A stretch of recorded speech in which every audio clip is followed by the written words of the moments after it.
also continues for the heroes of the hour, the frontliners who are in close contact with patients every day. What strengths and motivations are there still left for medical frontliners as the government is looking at a possible extended ECQ? We discuss in this episode of the Chiefs.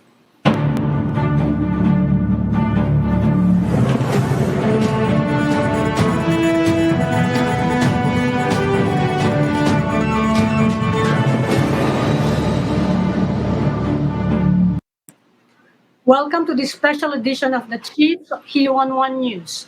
With us is an advisor of the Special Task Force on Emerging Infectious Diseases, Dr. Anthony Leachon. Welcome, Doctor, to the Chiefs again.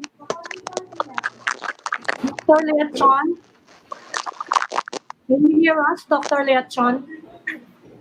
Okay, we're with Luchi Cruz Valdes and of One News, Roby Alampay. Roby, what are we looking at tonight? Well, the big thing for us is obviously we're waiting to find out what happened. Yesterday, there was, alam natin, maraming pinatawag ang Pangulo sa Malacanang to consult. Some of our guests were there. And yung pa rin ang usapan. I think government, the president is trying to get as much information as he can, both on the public health side and as well as on the socio-economic side, to basically have a decision on what we're going to do with ECQ. Sa ECQ, two levels yan, di ba? First is the question of, do we extend? The second question is, do we modify? And yan yung mga detalye na inaantay natin. And you know this better than me, Amy. Yesterday, nag-antay kayo ng gabi. It was a Monday evening, you're waiting for a report. Wala rin nangyari, no? Wala rin tayong naabutan na announcement kahapon. Until 11. Pero this afternoon, sabi ni Senator Bongo by Thursday daw may announcement si Presidente. Luchi, anong nababalitaan mo on your side? Well, pare-pareho lang naman tayo ng sources. Pero I think that really the dilemma is whether to prioritize the health side or to prioritize the economic side, no? So, ako nga naisip ko, it must be really difficult to be a government official at this time. Because the decision is so immense, no? And the consequences, who would know that right now, right? Parang hindi ko alam kung anong gagawin mo kasi it's too early. I mean, in some respects, it's too early to call. It's really too early to call. No? Mabuti na lang, we have a guest who was at the meeting yesterday. Marami daw na mga kinokonsulta, and he is an advisor, and the president might listen to him. So let's Dr. Anthony Leachon. Doctor, welcome again to the team. Kamusta po kayo? Yeah. Doctor, siguro, Doctor, we can start with what you discussed with the President yesterday. Medyo mahaba-haba yung usapan ninyo. Maybe you can tell us something kung ano nangyari. Can you hear me? Mahina pa yata yung Anyway, nagsalita na naman kanina si Presidential Spokesman Harry Roque. Sabi niya, hindi naman daw totoo yung magkakaroon ng total lockdown, pero hindi din daw totoo na magkakaroon ng total lifting at the end of April 30. So, hindi pa rin natin alam. So, ang pinakamalakas na ugo ngayon, baka daw maging modified na, masusundan yung mga gusto ng mga businessman and certain places. Wala pa yata ang signal ni Dr. Leachon. Oo nga Oo. So, mag-recap muna tayo kung ano nangyari ngayong umaga. Ngayong mga briefing natin, yun, medyo dumadami pa rin yung ating mga nurses na nagkakaproblema. We are going to tackle that later in the show. Tapos yun nga, magla-lockdown simula bukas ng gabi sa Maynila. Total lockdown. Yun ang iniisip natin kung magiging trend yun. Kung if we're going to extend after April 30, dadami ba yun? Luchi, sa inyo, sa lugar nyo, anong nangyayari? Well, para naman todo, ganun pa rin. Oh, ayan na si Dr. Ayun Tony. na, Dr. Leachon. Can you hear us now, Dr. Leachon? Okay na tayo? Dr. Leachon? Dr. Leachon? Okay na ba tayo? Can you hear us? Hindi pa rin. Konti na lang. Konting pasensya. Para tong quarantine, ano? Haba-haba. Nagamay. Siyempre, kanina, But kanina, Luchi, no? I mean, kanina, Luchi, you were talking about how hard it is for government to make a decision. And inaano nga natin, yung is it too early? Diba? How would we know? And one of the news that we're tracking right now isn't just in the Philippines. right? Singapore, another resurgence, ay may wave na naman ng Singapore ng new cases. And in fact, they're back at the top of the list of Southeast Asia. And yung mga ganitong developments, yung nagbibigay pangamba sa atin, and it really gives our leaders pause, because if there's anything that emphasizes the question of hindi pa natin alam, you look at the countries that we have been looking at prior to this as probably doing better, probably more exemplary, and so on, and yet we don't know what they're going through, what they're going to go through in the next few days again. Yes. On the other hand, para naman hindi masyado ma-stress yung mga nanonood sa atin, meron din naman mga positive developments, ano? Sa Israel daw, naka ano na sila ng treatment from placenta-based na 100% effective sa 7 patients. Gumaling daw. Saka yung Germany, it's slowly reopening. Sa Norway, meron na silang mga mga nurseries. Diba? At least meron konting positive news happening around us. Diba? And the thing is, you don't know what to believe in, no? Especially when it comes to these so-called cures, vaccines. You really don't know what to believe. You don't know whether it's effective.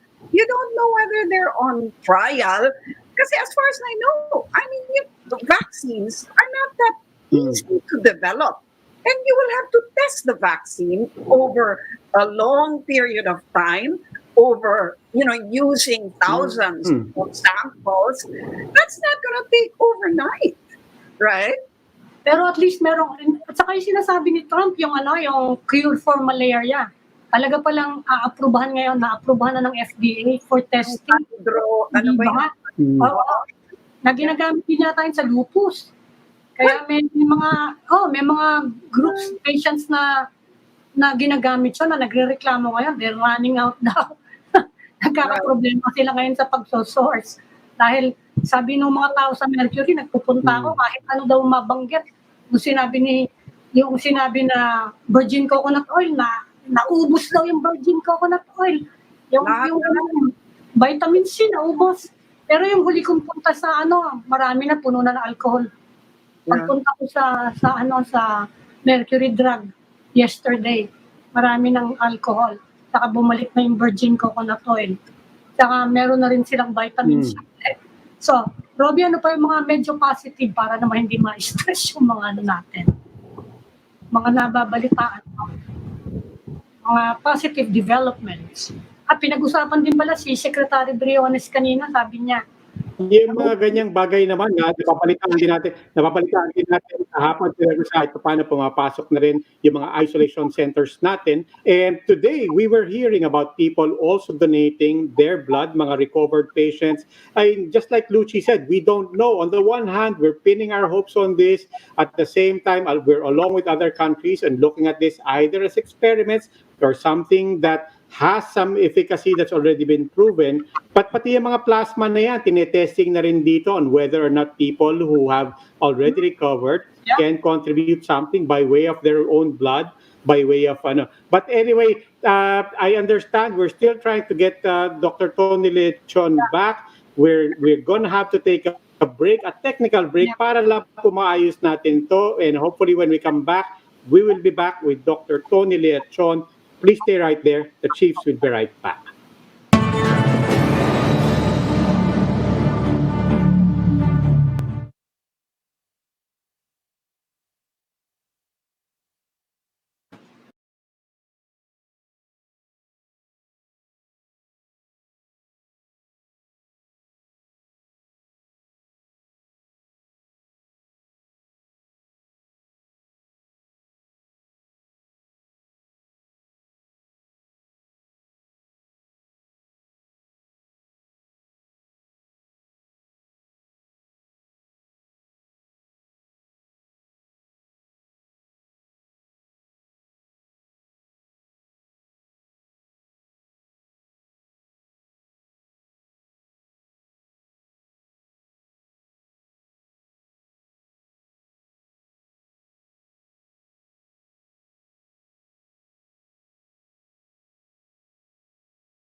Chiefs, we're sorry, technology has its limits na wala po sa atin sandali lang naman si Roby Alampay, and we will have Dr. Anthony Leachon later in the show. But now, we have with us Senator Mick Zubiri, and looking well recovered. Senator Zubiri, welcome to the Chiefs. Thank you very much, Ma'am Amy, Ma'am Luchi. Good to see everyone. Magandang gabi po. Good evening po. Kumusta po yung ano ninyo, Senator? You had a bout with COVID. You're a survivor. Yes.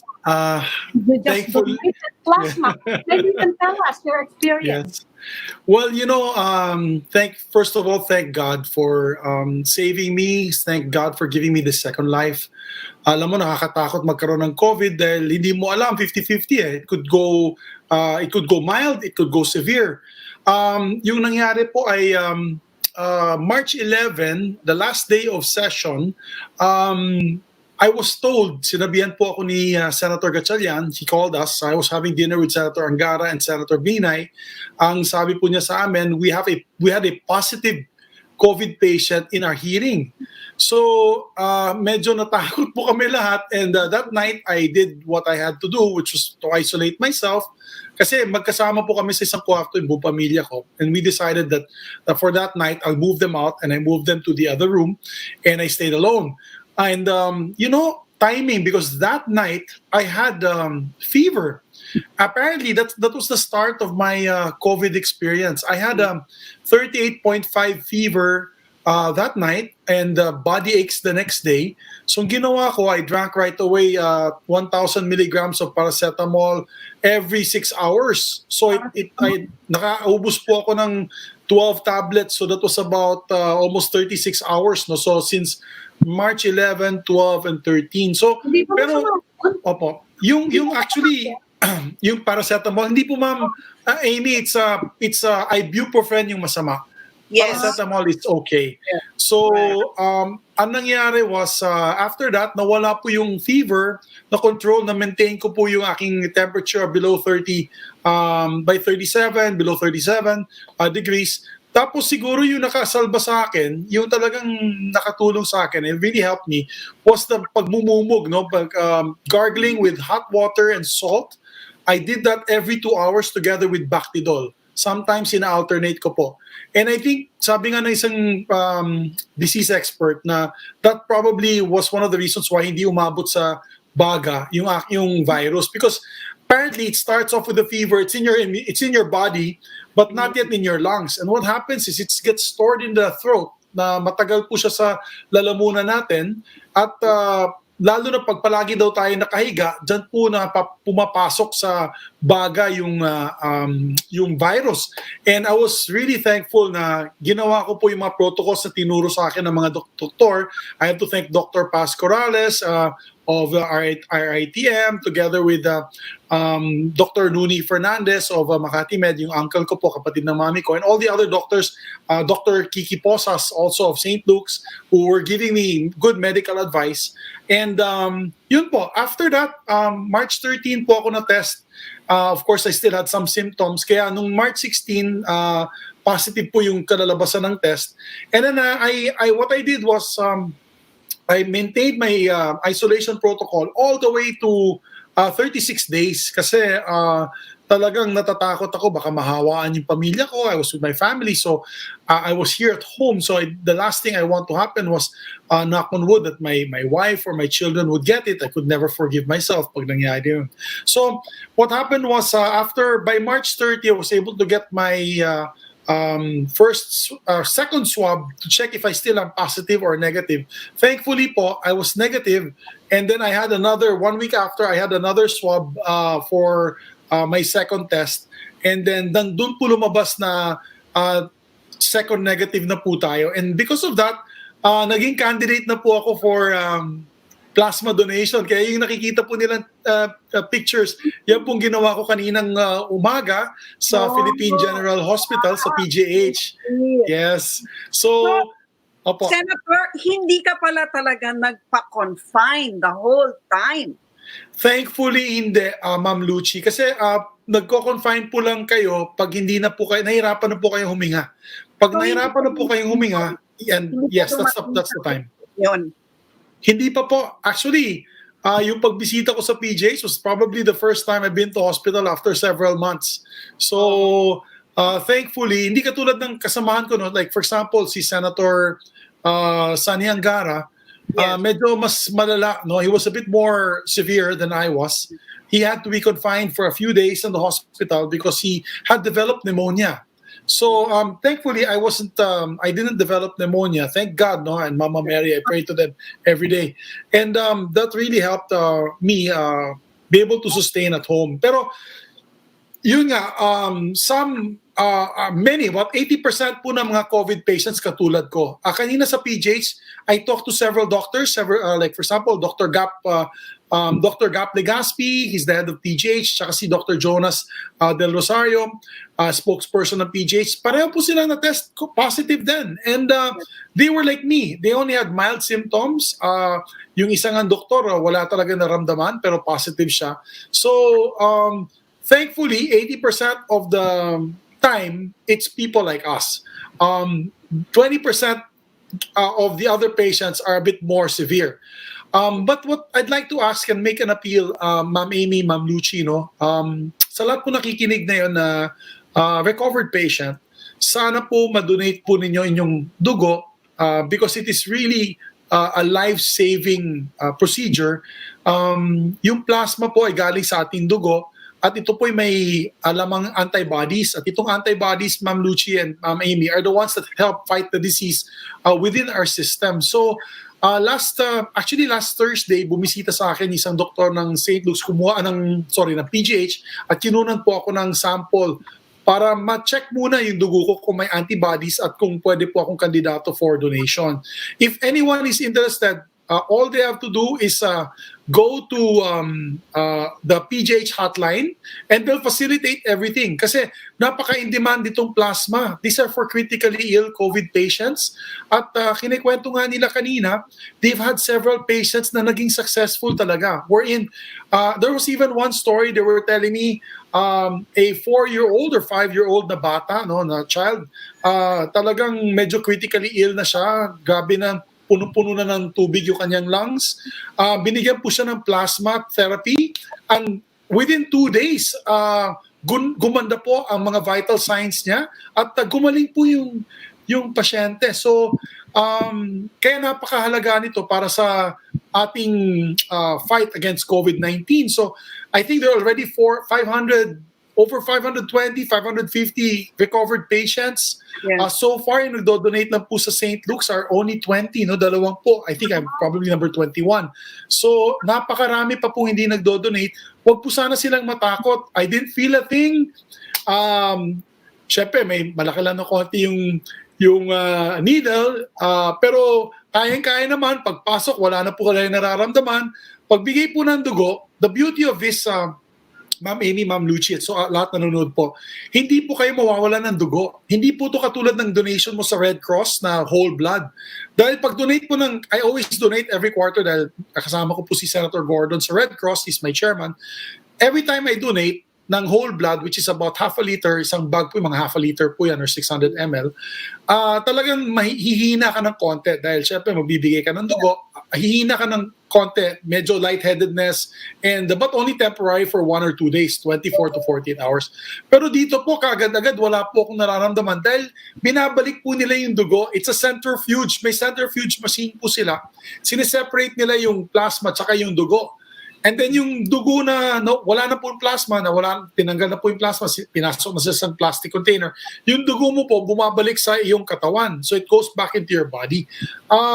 That's why, yes ma'am. Senator, ilan ang natutulungan ng isang donation from you? Ilang tao matutulungan nun? Ilang pasyente? Ma'am, it can help 2 patients at the very least kasi at least 300 ml na plasma per patient. And in demand pala yung aking blood type because my blood type is type A positive. Marami pala sa mga patients are type A. There's some sort of phenomenon all over the world na type A ang nakakapitan talaga ng or madaling kapitan ng COVID-19. So talagang in demand yung type A. Nung nalaman ko po yun, that's why tinawagan ko po yung PGH for donation. But you have to call them kasi kailangan po mag-screening muna they have to screen your blood if you have HIV or Yeah. hepatitis C and things like that. Yeah. Well, congratulations, Senator, na nakapag-recover kayo. Yeah. Thank you po. Thank you. So strong. Pansin lang namin, Senator Gerson Alvarez was not as lucky, no? Yes. And I understand that he also underwent plasma therapy. Pero hindi Yes. yata nag-work, no? Actually, the doctors, Sabi ng mga doktor noon tungkol sa, sabihin na natin, efficacy.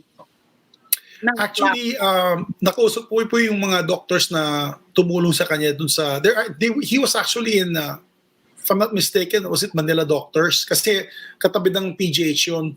So, ang dugo galing sa PGH and yung plasma galing sa PGH na dinala po kay Senator Alvarez. But apparently, he was already in the later stage, Ma'am Luchi.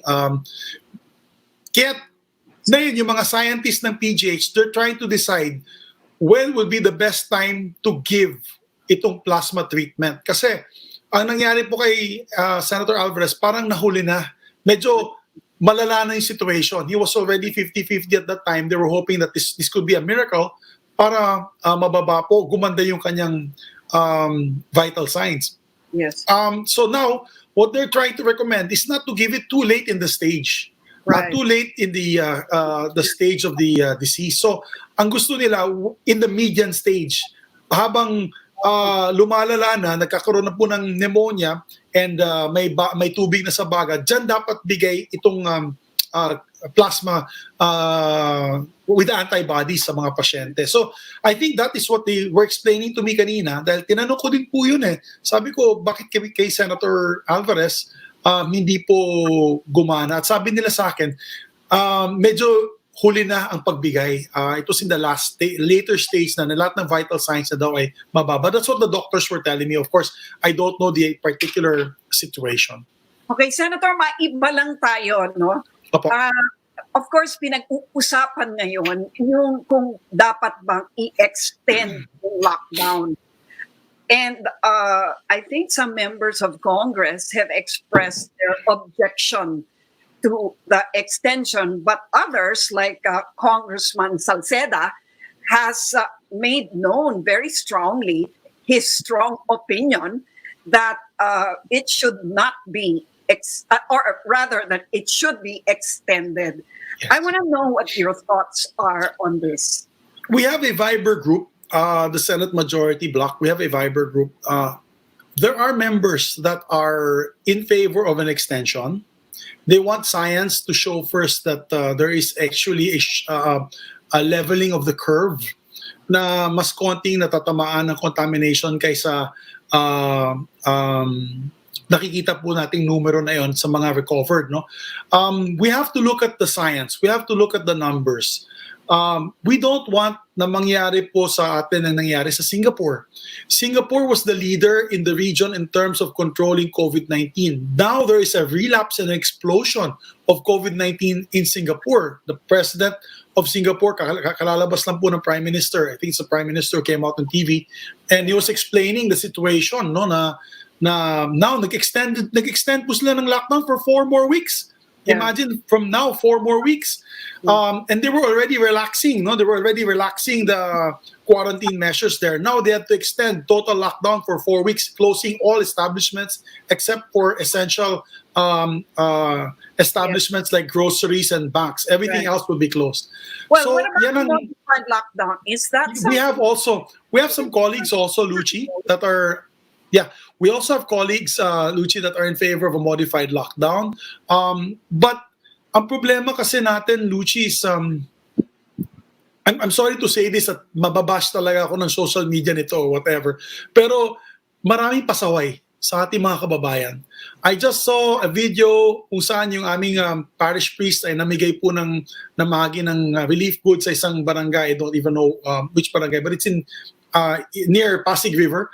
Lahat ng tao po nasa labas na kanilang mga tahanan, nandun po sila sa parang beach bank, yung beach area ng Pasig River, punong-puno ng tao. Siguro hindi pa napuntahan ng police and ng mga barangay officials. But pagkaganon kasi, Ma'am Amy, Ma'am Luchi, I don't see a leveling of the curve o pagbagsak po ng contamination itong COVID-19 dahil matitigas nga ng mga kababayan natin, matitigas ang ulo. And because of that, it will put our medical services on the brink. It could put it on the brink of collapse because kung mapuno po yung mga ICU natin, mapuno po yung mga isolation areas natin, at iilan lang naman pong ating respirators. We only have 3,000 for the whole country. I think Metro Manila, we have only over 1,000 respirators. Yung iba, nasa ibang probinsya. So, yan ang tinatakutan ko. I think the reason why they want to extend another 2 weeks, parating din po yung mass testing kits by that time. We need kasi to test. Kung meron po tayong build, dapat may test. Ako, hindi po ako conforme sa ng utos ng DOH na i-test lamang po yung mga COVID-exposed patients, tsaka yung mga may sakit na, may nararanasan. I think they should test everyone. PUI, PUM, and of course, yung mga exposed, lalo na mga frontliners natin, yan ang i-prioritize po nila. I'll give you an example. Senator Gatchalian just opened through Rex Gatchalian, the mayor of Valenzuela. This is a true story.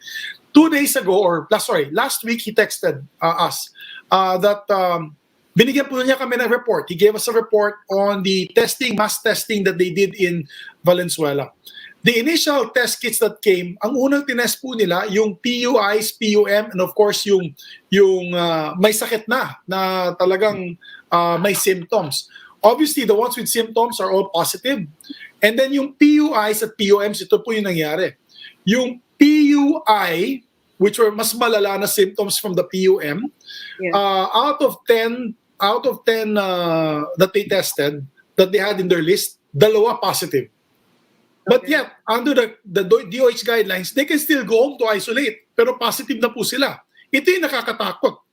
Sa 20 PUMs nila, which is the least of in terms of severity of these cases, out of 20, 5 ang positive.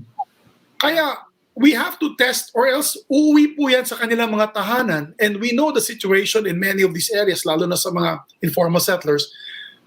In 10 square meters, 3-4 ng pamilya na nakatira doon. So if we send them back to those places, instead of isolating them in special isolation quarantine areas, magkakaroon ng explosion ng COVID-19. And I think it'll be difficult to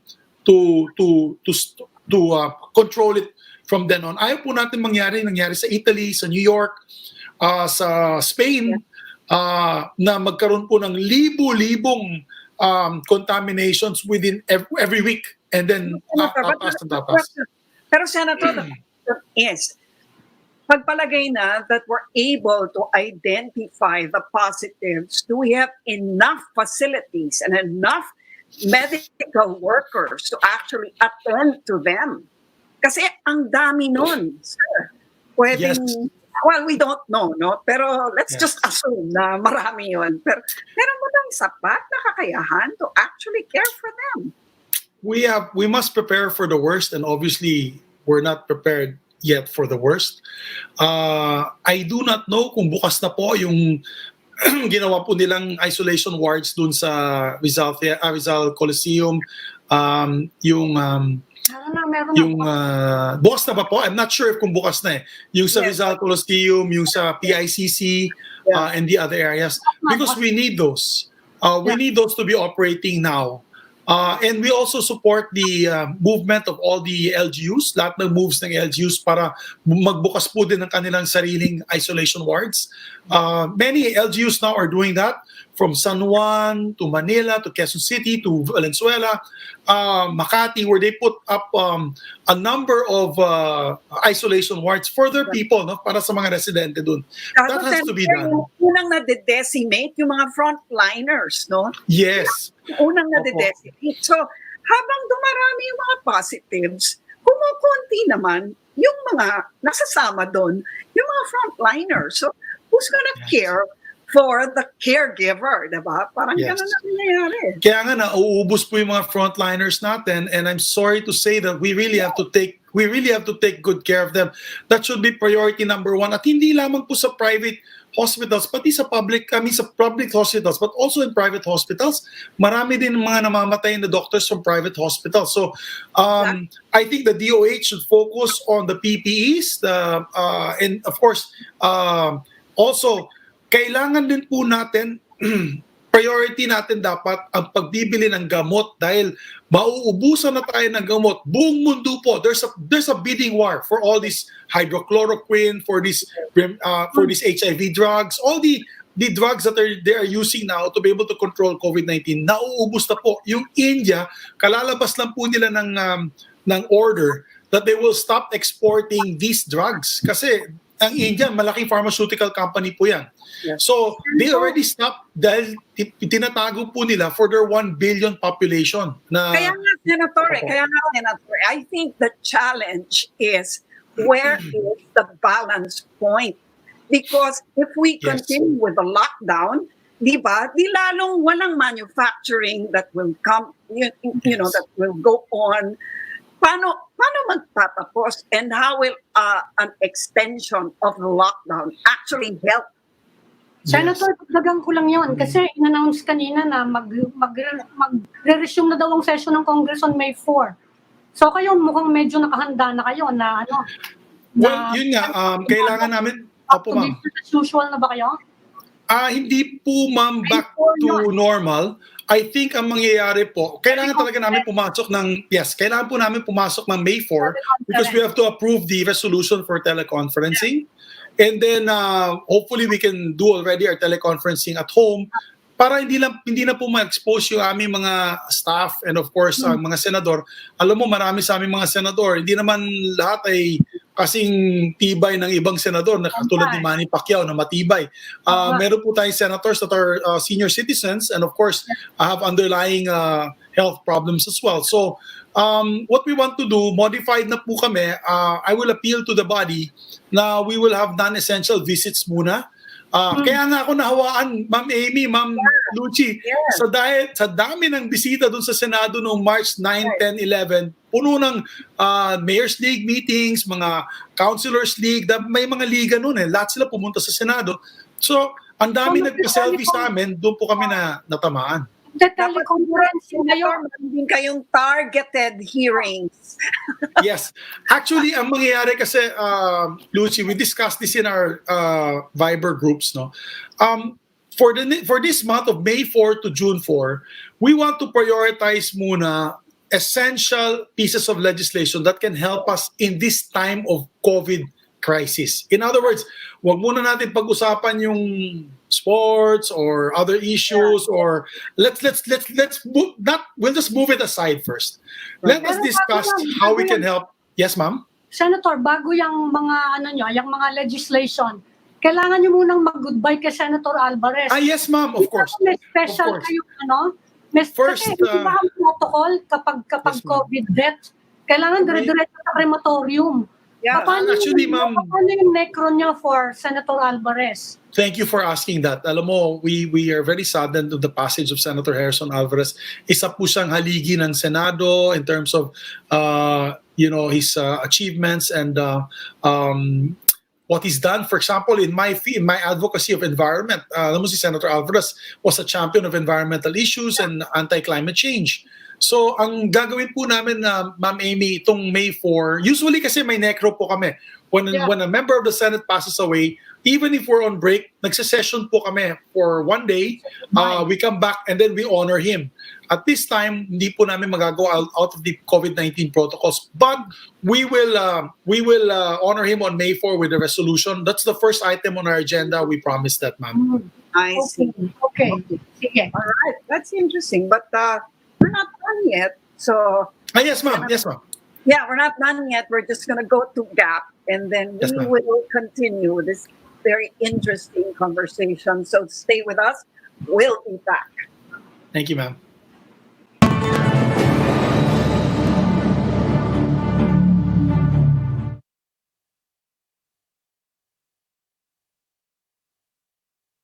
Kay Doc Leachon.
Okay, welcome back to the Chiefs.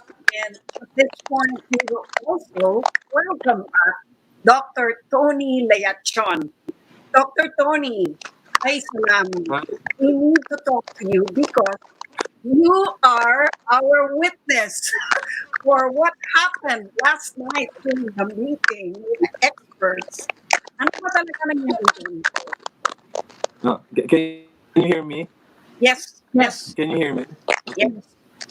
Gusto hi, Senator Migs. Kamusta po? Hi, good evening.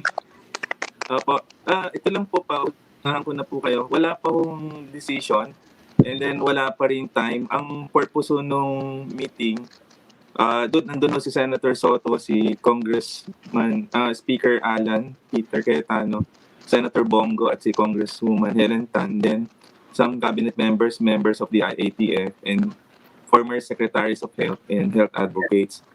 So, wala pong Your takeaway. decision pa and then walang time.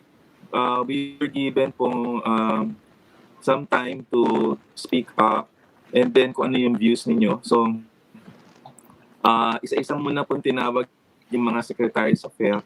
And during my time, siyempre meron po rin akong top 3 items na gusto ko pong i-share. Siyempre, during the time po na nandun na po kayo, habang dinidiscuss ng ibang key opinion leaders, nababanggit na yung ano. So, I shared lang po yung 3 concerns. The first is yung granularity of the data and real-time data, because I noticed when you're watching CNN during interviews po ni President Trump and of course Governor Andrew Cuomo, you can see yun pong yung kanilang real-time data, tsaka po yun pong kanilang curve pinapakita po nila. And then you can see on the screen as well na nagbabago yung data po nila on the cases as well as the number of deaths po. Para kung during the election time, nakikita po nyo. Sa tingin ko po very important yun kasi you can make right decisions at the moment, also for some of the local government units. And second kong binring up po ay yung because of the second wave in Singapore, because of the migrant workers nila, nagbalik po, tumaas po yung yung cases nila. And right now, sila po yung number 1 ngayon sa Asia. Right. And then number 3, feedlog ko rin po na in June po, there will be, it's the start of the rainy season and we're visited by 20 typhoons a year. So, pag tayo nagkaroon ng floods, there will be increase in the cases of dengue, pneumonia, and flu, which can actually cause some problems in diagnosing COVID. And they will go to the evacuation centers. And this will negate the primary gains of social distancing. So I alerted the key opinion leaders as well as the president that this should be taken into consideration. So there's a saying, John F. Kennedy, na we need to fix the roof while the sun is shining. So ang ibig sabihin, yung decision whether to maintain, modify, or lift the lockdown, we have to take into consideration not only the lowering of the viral spread based on the DOH data, increasing the healthcare capacity, yung mga testing centers, testing kits, yung mga PPEs na binanggit po ni Senator Migs, at saka yung mga medications. But we should look into the possibility. Dr. Leachon, Please look into the possibility of preparing the nation for a second outbreak. According to the literature, yung 1918 pandemic, meron din pong outbreak. And ngayon, nangyayari nga po sa Singapore. And then sa Hokkaido, sa Japan, nag-declare po si Prime Minister Abe ng national emergency kasi po nag-increase din po ang cases nila. And these are first world countries na nagkaroon ng spikes because of the spike. So basically, yan po ang contribution ko kagabi. And then na-touch po nila, gagaling po ng mga suggestions, and then kinulate lang po ng president and their and the IATF members so that they will be able to discuss that this week. I'm sure nakita rin naman yun yung sa internet and yung sa social media, some of the discussion items. One of the items na lumabas kanina is the presentation of the UP group, si Dr. Mahar Lagmay, Yes. because they volunteered themselves to be the agency that will take care of the data with granularity, knowing that the Department of Health might be overwhelmed at this moment, and we need a large group of individuals na may researchers, mathematicians, so that you can crunch the data in time for the IATF decision this week. Okay, Doc, where was the conversation during? Was it during toward an extension, whether modified or not? Well, yung iba nagsasuggest, pero ako personally, knowing what I know, and I'm in a unique position kasi naririnig ko yung IATF, tapos I work po with Secretary Galvez, the Chief Implementer, tapos naririnig ko yung preparation ng LGU. Ang tingin ko po personally, yun pong ating viral spread ay hindi pa ho controlled kasi nag-i-increase pa rin yung cases po. Saka yung deaths po natin, meron pa rin po. One of the most important things po nakalagay sa literature, pagka-incident of new cases, it must be at the level that the healthcare system can manage. Yun ang number one consideration. And number two, must have substantial clinical capacity in reserve. Sa tingin ko, kung meron traffic light dashboard, it might be yellow. Ang red kasi is far below the target. And then green means the target. I think we're yellow here.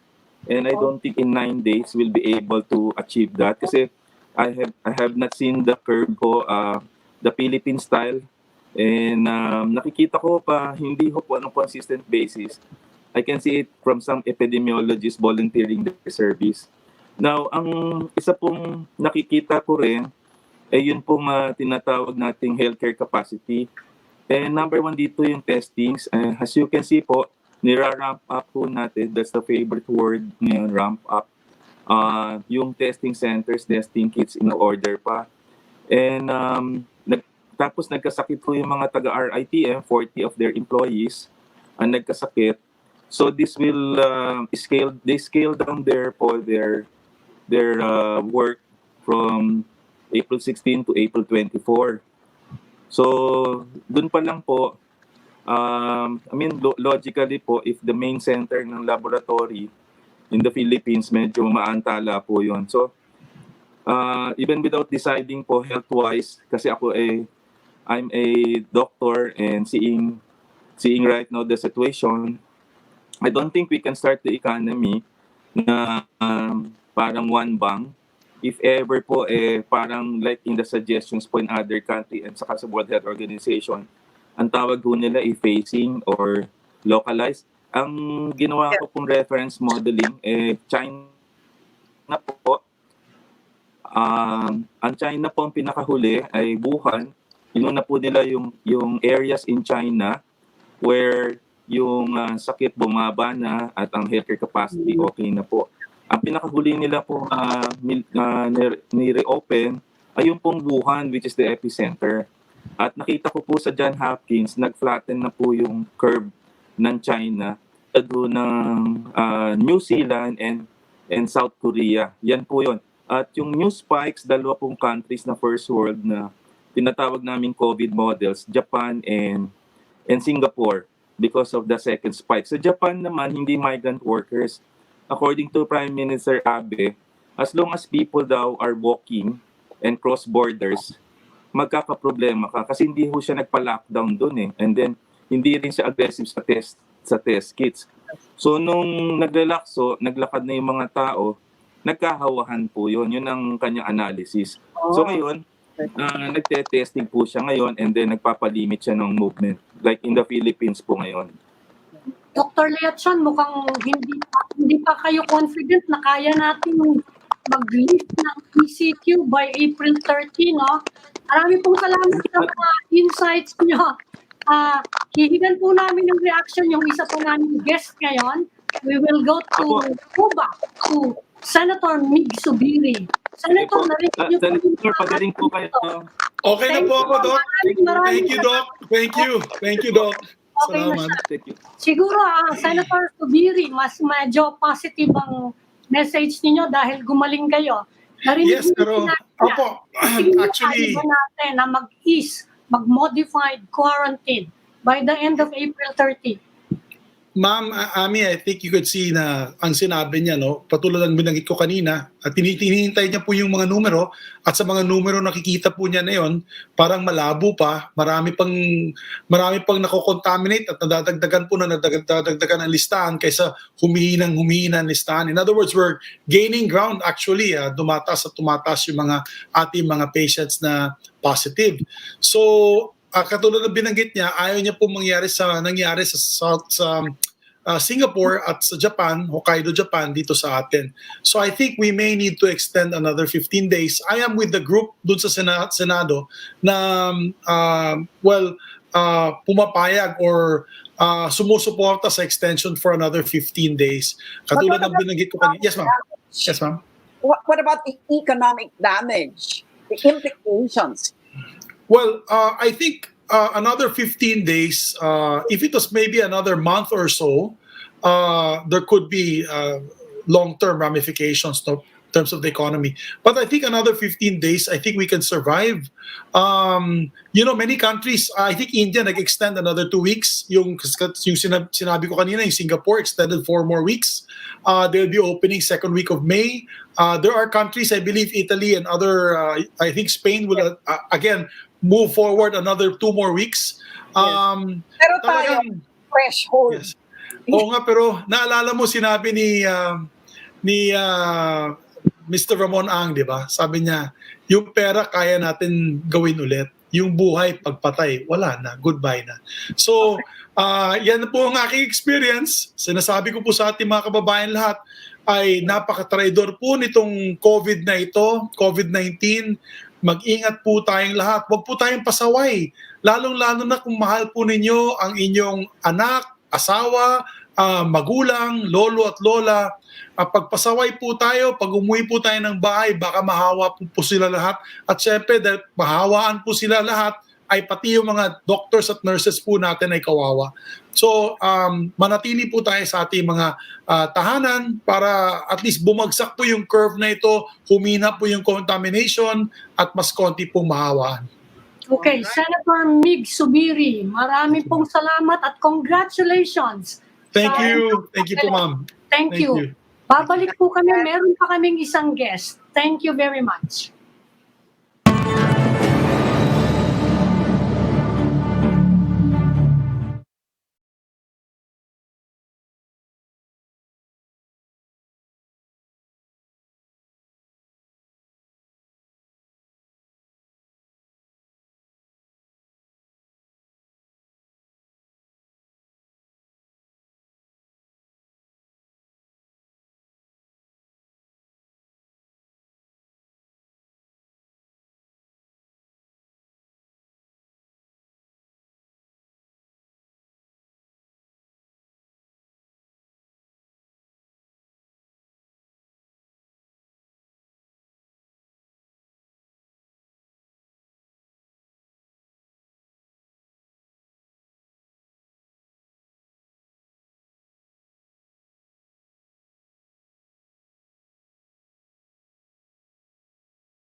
And welcome back again to the Chiefs here on One News. And for the final stage of our conversation this evening, we have with us Jocelyn Andamo.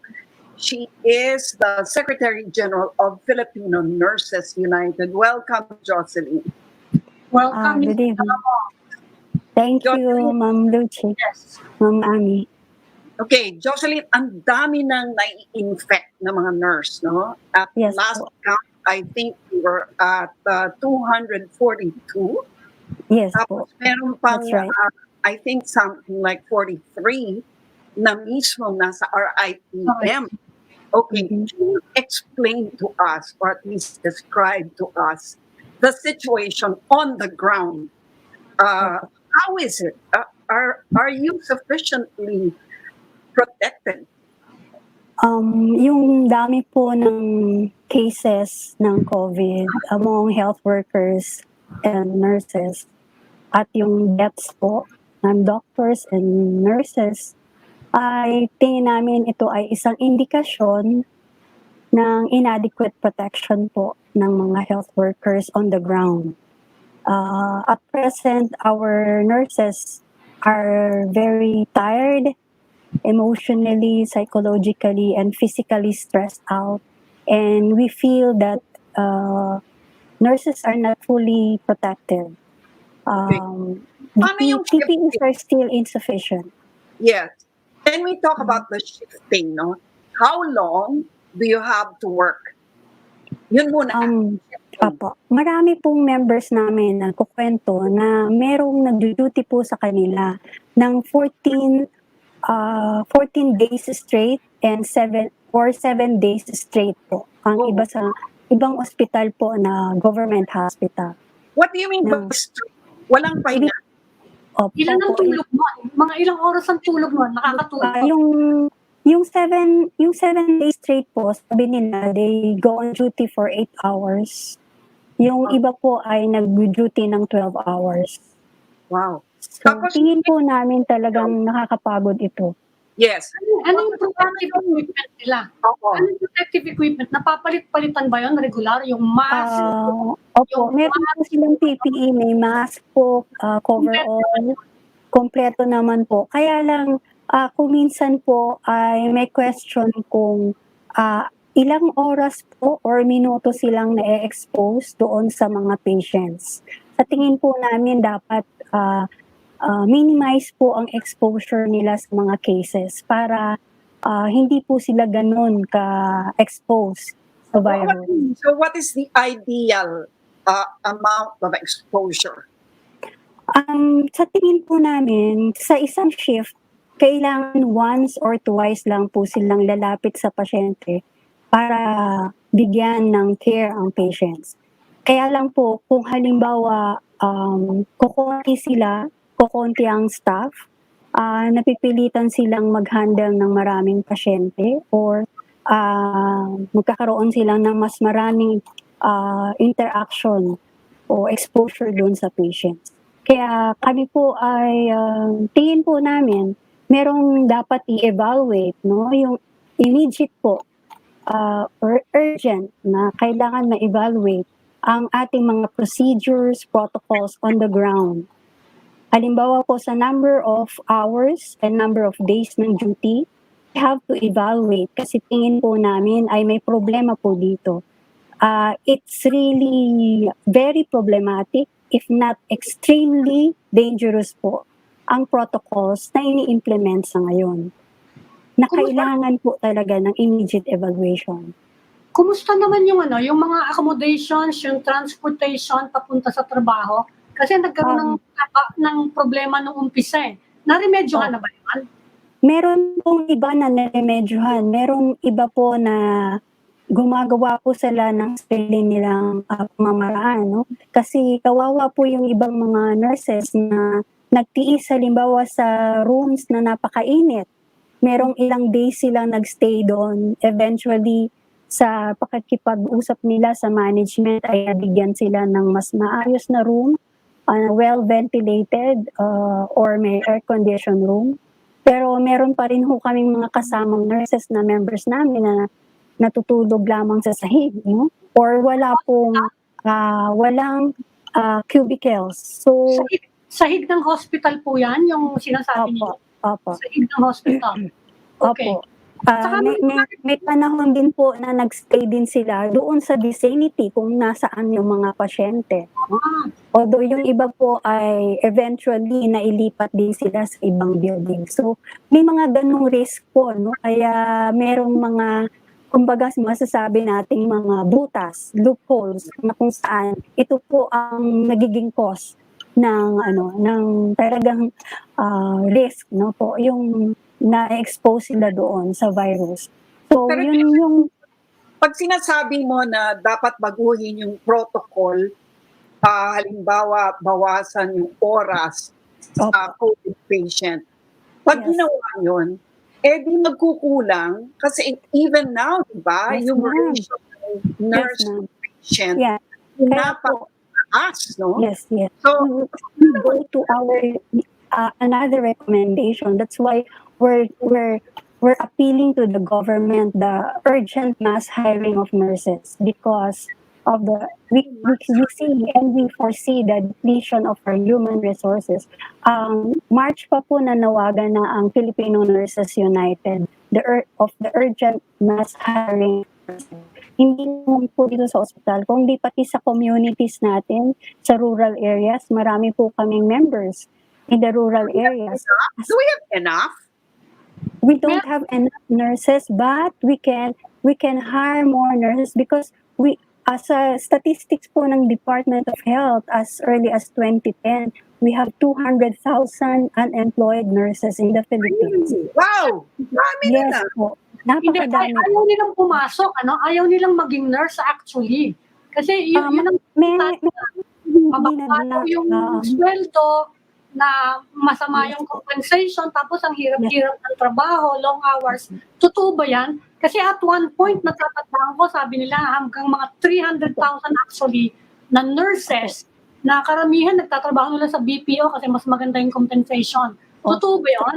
Totoo po kasi hanggang ngayon meron pang nurses receiving 7,000 pesos per month or 10,000 or even lower. Tapos marami pang nurses na contractual or casual or what we call job order nurses na po. Pero grabe ang workload. That begs the question, Jocelyn, no? Dun sa 200,000, lahat ba yun unemployed or mga nagtatrabaho sa ibang field? Sa statistics po ng DOH, they are unemployed. Iba pa po yung misemployed or underemployed. Opo. Meron po kasing nag-opt mag-non-nursing job because there is more, of course, they have higher pay sa ibang non-nursing jobs.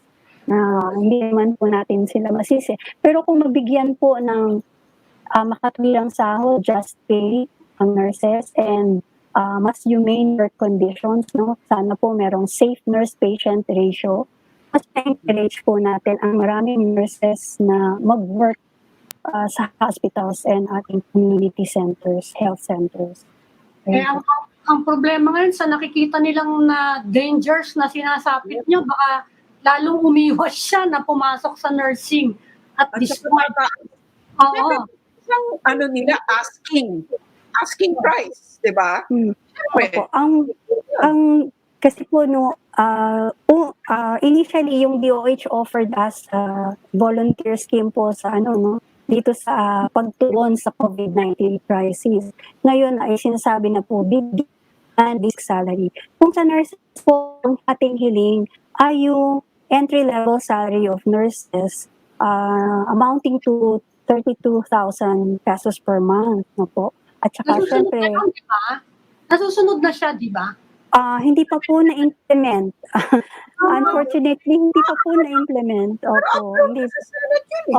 Hindi pa po na-implement. Kaya nananawagan po kami sa gobyerno na sana i-implement na lalong-lalo na ngayon sa crisis nito para makikita na immediate support natin sa ating mga hardworking, dedicated nurses na patuloy na naglilingkod kahit araw-araw na duty ay sobrang pag-aalala nila na sila mismo ay magkaroon ng sakit na ito. Yeah.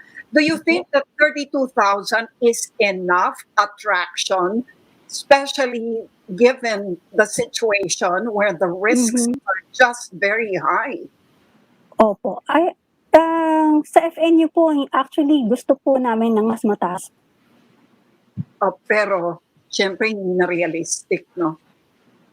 Meron pang isang problema, Ms. Andamo, na it has been reported recently, yung discrimination because of this pandemic. dagdag pa yan sa mga problema ng nurses ngayon, discrimination against health workers. Nararamdaman niyo pa rin ba yun? Kasi nakikita naman natin maraming mga heroes. Nakikita natin sa social media, binabati kayo. Pero in actual life, on the ground, nararamdaman niyo pa rin ba? Nangyayari pa ho yun na parang pinagdidirihan or meron pong na-display sa kanilang mga tirahan. Hindi sila pinabalik sa pinalis, no? Kaya siguro ang panawagan po kasi namin kahit sa local government units to provide protection po. Or yung hospital mismo could create a committee or a group that can protect the nurses to and from the health facility. Kasi reality po yan kahit pagdating nila doon sa community nila or yung papunta nila sa sa hospitals. Jocelyn, kumusta ang moral ng mga nurse? Kumusta ang mga moral nyo ngayon? I mean, hindi ba, I know that there are the risks are very high, but considering also na, alam mo, may nagre-recover, anong pakiramdam ng mga ganong success story, sabihin na lang natin? Does that make up for the danger that you face every day? Talaga pong dedication and commitment po, grabe yung sakripisyo po ng mga nurses. Halos hindi na po nila nakakasama yung mga anak nila, ang pamilya nila, pero lahat po ito ay tinitiis para lang makapaglingkod sa ating mga kababayan, makabalik sa mga ospital, or hindi na po umuwi ng bahay. No? Kung na malaki ang role sa contact tracement, pero humaharap po sila sa mga tao na walang sapat na PPEs. Kaya pinapanawagan pa rin po natin, sana magkaroon ng adequate protection ano kayo to the PPEs. At siguro po idagdag ko na rin yung aming mga recommendations. Kumusta naman yung mental health? Kumusta naman yung mental health ng mga nurses? Miss Andamo. Kasi napakalakas ng stress ngayon sa trabaho ninyo. Opo, sobrang emotionally and psychologically stressed out na po sila. Nagsusuportahan po ang mga nasa health team, no? Meron silang pamamaraan na kung saan nagpe-pray po sila before their work or nagsishare po sila ng naghihingahan po sila ng mga nararamdaman, mga insights. Napaka-importante po ng support system, no po, at makita nila na nandyan po ang support ng management ng hospital, ng gobyerno through the actual, yung konkreto pong suporta like the PPEs na adequate po at siguro po yung masasabi natin, yung dagdag na benepisyo, masiguro na matatanggap nila po yung hazard pay na pinangako sa kanila at iba pang benepisyo ng Magna Carta of Public Health Workers na dapat ibigay ng mga private hospitals. Baka meron pa kayong final message. Pwede po idagdag ko na yung ilang mga comments namin. Kasi po yung sinasabi namin na ang basic principle po, the greater the exposure is the higher the risk. Kaya isang immediate po talaga na panawagan namin ay dapat baguhin, i-reduce ang number of hours of duty and number of days, no? Halimbawa po pwedeng 3 days or 4 days lang po ng duty and they go on quarantine for 7 to 14 days. At magagawa po yan kung meron tayong sapat na nurses on the ground. So, nag-a-appeal po kami dapat mabilisan po ang mass hiring natin ng mga nurses po. Ang second recommendation po namin ay strictly observe yung infection control principles po, no? At malesen din ang patient load ng ating mga nurses. Dahil pag nabawasan po ang patient load, hindi ho sila ganun kapagod. Dahil sila ay emotionally, psychologically, physically stressed out, bumabagsak po ang immune system ng mga nurses. And the more na vulnerable po sila, susceptible po sila na magkaroon ng sakit na COVID-19. So mahalaga po yung number of days and hours of duty and magkaroon ng dagdag na staffing bilang suporta po sa kanila. And we also recommend yung appropriate, adequate training and orientation sa tamang paggamit po ng PPEs. Pwedeng nandyan ng PPEs, pero mali po ang paggamit natin ng PPEs. Like, sa bawat pasyente, hindi pwede pong isang PPEs lang ang gagamitin. Sa different patients, dapat iba po ang gagamitin. So, necessary po na merong adequate supply at alam ang tamang pamamaraan ng pagsusuot ng PPE. So, we recommend also yung immediate na training and orientation po sa infection control and pagsusuot o paggamit po ng ating protective equipment.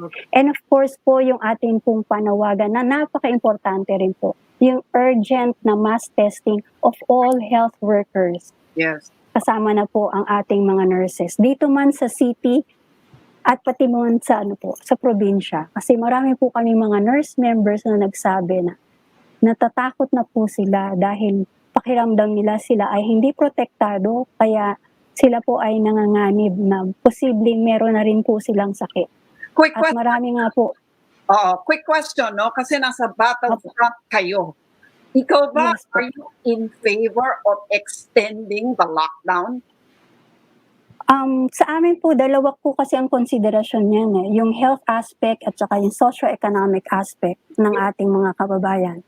So, kung sa health aspect po, kami bilang mga nurses, tingin namin mahirap po na i-lift ang lockdown or quarantine kung hindi pa po sapat at sigurado ang ating mga mass testing. There will be, ang nakakatakot po ay yung resurgence ng ating mga cases. Dahil sabi nga po ng mga epidemiologists, the virus, SARS-CoV-2, is highly contagious and it can exponentially increase. Kaya nakakatakot po lumabas ng ating mga bahay kung hindi pa tayo sigurado na na-identify ang mga cases at na-isolate. So very important po ang mass testing, identify the cases, and isolate them. And be sure that they stay in the quarantine facilities.